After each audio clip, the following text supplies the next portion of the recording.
Donc, en fait, quand nous avons étudié la méthodologie d'enseignement, nous avons vu plusieurs méthodes. Il y avait la méthode Margaret Long, Alfred Cortot, il y avait beaucoup de méthodes allemandes, etc. C'est-à-dire qu'on nous a donné une vision très large et après, chacun choisit ce qu'il préfère. Mais il y avait une méthode qui nous a été fortement conseillée et je suis absolument d'accord avec les conseils. En fait, je n'utilise que ça avec des débutants. C'est une recueil de morceaux faite par une dame qui s'appelait Anna Artabalevskaya. C'était une grande concertiste, à la fois poète et à la fois peintre. Et après le décès de son mari, après 30 ans de carrière de concertiste, elle s'est entièrement consacrée à l'éducation des élèves. Elle enseignait à la fois dans 2 écoles pour des enfants surdoués à Moscou et dans l'école auprès du conservatoire Tchaïkovski et à l'école Gnesin. Et parmi ces élèves, il y a les plus grands pianistes actuels, par exemple Ashkenazy, Nasetkin, Lubimov, Rudenko, le dernier, le plus jeune, qui a gagné le concours Litz. Et il y a 23 lauréats des plus grands concours internationaux. Donc, elle a prouvé par ses résultats que ce qu'elle fait, ça marche. Tout simplement, ça marche à coup sûr. C'est très intéressant, c'est très musical. On sait exactement à quoi sert quel morceau.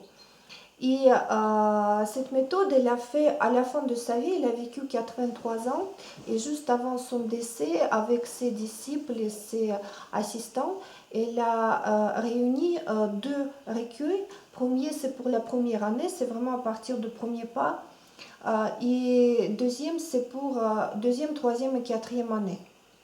Mais ce qui correspond pour les Russes à 4 premières années, à 4 heures par jour, donc dans le rythme moins intensif, ça peut correspondre à 6-7 années. C'est-à-dire que tout ce qu'elle a fait, et elle a fait ça avec son propre expérience. En plus, elle prétend pas, quand vous lisez ce qu'elle écrit, elle ne prétend pas avoir la réponse à tout. Tout simplement, elle a choisi, elle a testé sur plusieurs enfants et c'est ce qui marche le mieux.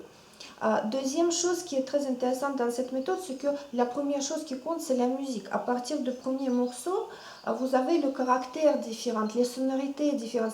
C'est la vraie musique qui commence tout de suite. Parce que les autres méthodes que je vois, il y a des milliers et des milliers, c'est très difficile de choisir quelque chose parce qu'en fait, la plupart des méthodes, ce sont des morceaux faciles où il y a la mélodie dans la main droite, les accords dans la main gauche, quelque chose de très coincé et très moche, je dois dire. Et ça mène nulle part, parce qu'en fait, quand vous jouez ces morceaux faciles pendant des années, d'un côté il y a ça, de l'autre côté il y a le vrai pianisme, et il n'y a pas de rapport entre les deux, il n'y a pas de pont qui mène d'un côté à l'autre côté. Tandis que chez elle, cette méthode, c'est comme, elle était concertiste, donc pour elle, premier cours avec un élève, c'était le premier pas dans une direction précise, et après on avançait. Et donc, je vais vous montrer un après l'autre. Pourquoi? Parce que tous mes amis musiciens, quand ils ont des enfants, ça pose un gros problème de trouver un professeur. Et je leur dis toujours que vous pouvez faire vous-même, surtout quand vous êtes musicien. Même si vous n'êtes pas musicien, si vous avez déjà fait quelques années de piano, vous pouvez aider à vos enfants de commencer de zéro avec des bonnes explications. Vous pouvez commencer avec eux. D'ailleurs, Artabalevsk, la plupart du temps, les mamans étudiaient avec des enfants chez elles. Parce qu'elles disaient que d'un côté, ça crée des liens, d'autre côté, ça permet à maman de suivre exactement ce qui se passe avec son enfant et comprendre qu'est-ce qu'il est en train de faire. Et ça montre à l'enfant qu'il n'y a pas d'âge pour l'apprentissage. C'est jamais trop tard et c'est toujours, c'est ça l'objectif en fait. Voilà, donc là je vais commencer à partir du premier morceau. Stop.